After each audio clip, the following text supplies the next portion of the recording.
تو یہاں تو کوئی قانون ہی نہیں ہے. تو یہ اب ایک غلامی کی طرف ہمیں لے کے جا رہے ہیں مکمل طور پہ کہ ہم اب ان کے غلام بن جائیں. جو منہ کھولے اصل میں یہ ایک آزادی کے خلاف اب یہ قانون بنا رہے ہیں کہ آپ قانونی طور پہ ہمیں غلام بنا لیں کہ ہماری کوئی آواز نہ ہو, ہم کہیں نہ جا سکیں. تو میں اس پہ آخر میں صرف اپنی قوم کو یہ آج کہنا چاہتا تھا. دیکھیں محرم کا مہینہ ہے. محرم میں ہمیں کیا سبق ملتا ہے؟ ہمیں محرم میں ایک ہی سبق ملتا ہے کہ رائے حق کے لیے ظلم کے خلاف کھڑے ہونے کے لیے اگر ظالم کے سامنے کھڑے ہوتے ہوئے آپ کی جان بھی چلی جائے تو اس کی پرواہ نہیں ہونی چاہیے. آپ کو قربانی دینی چاہیے اپنی آزادی کے لیے,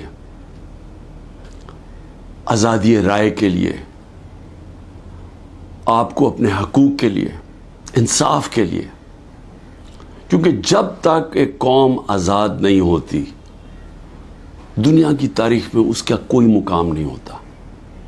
وہ میں بار بار آپ کو مولانا رومی کا وہ جو ان کی ایک کہات ہے کہ جب اللہ نے آپ کو پر دیے تو کیوں چوٹیوں کی طرح زمین پہ رینگ رہے ہو.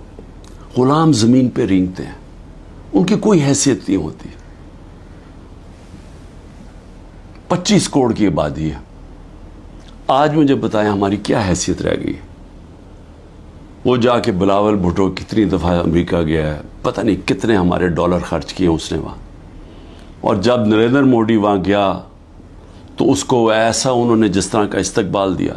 اور اس کے بعد بائیلیٹرل ٹاک تھی ان دونوں کے بیچ میں, امریکہ اور انڈیا.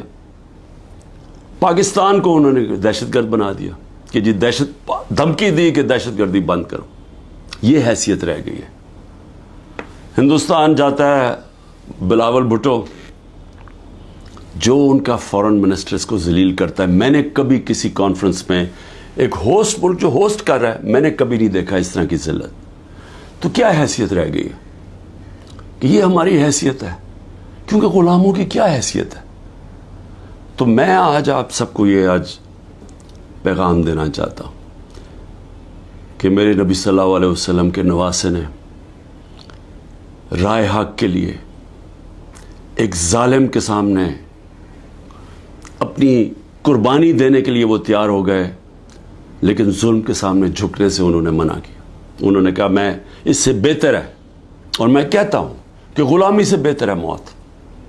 اور صدیوں تک ہر وقت جب مسلمان ظلم کے سامنے کھڑا ہوتا تھا تو ان کو یاد آتا تھا کہ ہمارے نبی صلی اللہ علیہ وسلم کے نواسے نے ظالم کے سامنے سر نہیں جھکایا, سر کٹوا لیا.